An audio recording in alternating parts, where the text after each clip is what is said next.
I am Jerry Azuma, and this is To The Points, focused on primetime NFL matchup previews and bets. All right, guys, it's the NFL Wildcard Sunday. We have a triple header for you, starting with Denver at Buffalo. The Bills are favored by 8.5 points. The total is at 47.5. Okay, so the Bills experienced a roster reboot, and with that comes its challenges. But they were able to overcome adversity and put themselves in position for a major playoff run.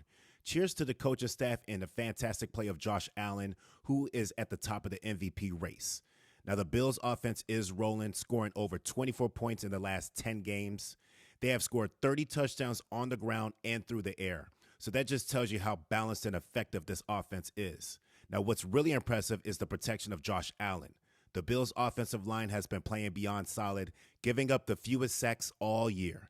Now, the Broncos' defense comes into this game number 1 in sacks on the year and 3rd in blitz rate. Now, this defense is aggressive, and they manage to get home often.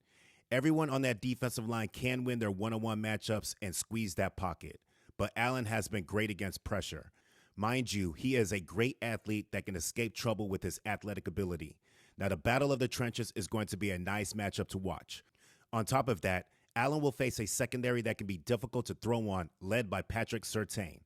In my opinion, James Cook will be the workhorse on the ground, but look for Allen to get him the ball through the air and to get him into space against linebackers. Now, on the flip, the Broncos coaching staff has done a brilliant job with putting Bo Nix in positions to win, and his ratings over the last 3 games has been over 100.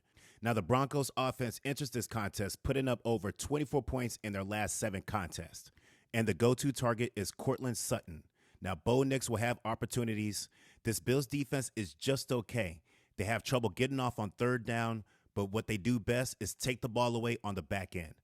I'm very excited to see what Bo can do against this defense that tends to play loose and give up chunk yards. Now, let's get right to the points. Marvin Mims, he has fresh legs and he's back. They're getting him more involved into this offense. Put some change on him going over 45 yards receiving. Now, in the end, I don't see this game as a blowout situation. I think both teams match up well. Both are well coached and they could both protect the ball. The Bills are perfect at home, so they will defend their home turf with extreme intensity. Now, with that said, I have the Bills winning this, but I think the Broncos are going to cover here. Okay, next up, we have Green Bay in Philly.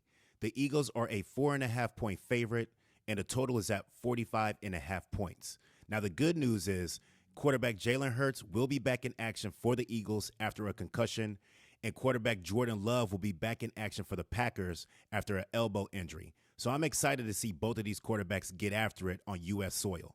Now, I anticipate Philly relying on Saquon Barkley as the feature to their offense. One thing Philly does well is run that football, and they have the ability to wear down any defense. Barkley is a big play just waiting to happen. It will be important for Green Bay to reestablish that line of scrimmage and get multiple hats around that football. Now, the Packers overall are not bad against the run, but for this game, they will need to be excellent. Now, when Hurts takes to the air, he will go to his 2 weapons, A.J. Brown and Devontae Smith. I anticipate Hurts coming out with some rhythm and quick throws.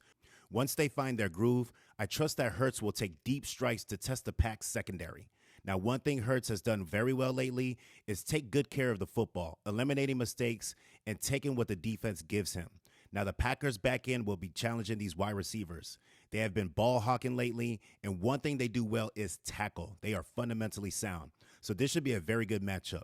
This Packers front can muddy up that pocket and put hands on the quarterback. Philly's offensive line will have to stay fundamentally sound all game long. This should be a nice matchup to watch also. Now, on the flip, Jordan Love and this Packers offense can quietly put up some points with their committee of wide receivers.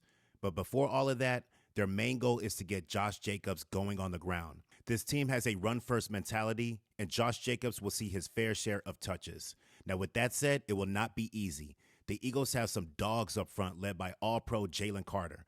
This group of guys believe in their one-on-one skills to get home to the quarterback. Now, the back end of this unit, I feel very strongly in their abilities to lock things down. They play tight coverage, and they are not afraid to come up and take a shot.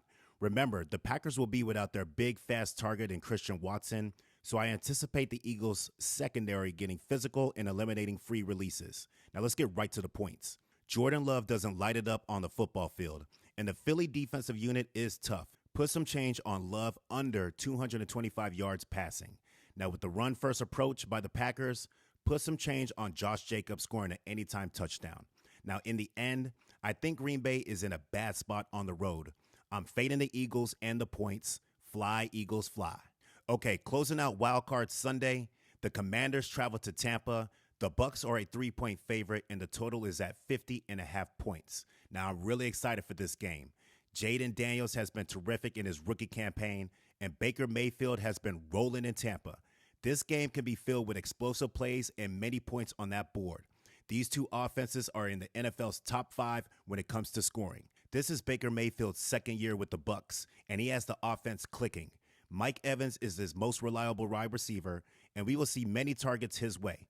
Marshawn Lattimore will be locking up Evans, so this will be a nice little fun matchup to watch. The thing I like most is their running back committee. The production that they get out of all of their running backs is outstanding. They can gash you on the ground, and they can catch out of the backfield very well. Now, this balanced approach takes pressure off of Baker Mayfield, so he doesn't have to take many risks. Another thing, the Commanders have the worst run defense amongst the playoff teams. If the Bucs' running game is effective, this game could wear down the Commanders' defense and slow this game way down, leaving Washington with a chopped time of possession. Now, on the flip, Jaden Daniels, the rookie, has been excellent this season. He has a nice wide receiver committee led by Terry McLaurin. Tight end Zach Ertz, he should see his targets increase. Mind you, the Bucs have trouble stopping tight ends. Now, I noticed something with Jaden Daniels. He gets into trouble and he takes sacks. Trust me, the Bucs know this, and they are very nice at sacking the quarterback. The Bucs' blitz rate is heavy, so Daniels will see pressure all night. Now, this offense is highly explosive that smells blood. If the Bucs control the clock with the run and limit Daniels' chances, the Commanders could be in some serious trouble due to limited opportunities. Now, let's get right to the points. Put some change on Terry McLaurin going over 60 yards receiving. I see Daniels scrambling due to blitz pressure. Put some change on him going over 45 yards rushing. Now, in the end, I like Tampa to run the ball effectively, win on third down, play solid defense, control that clock, win this game, and cover that spread. All right, guys, this has been To The Points.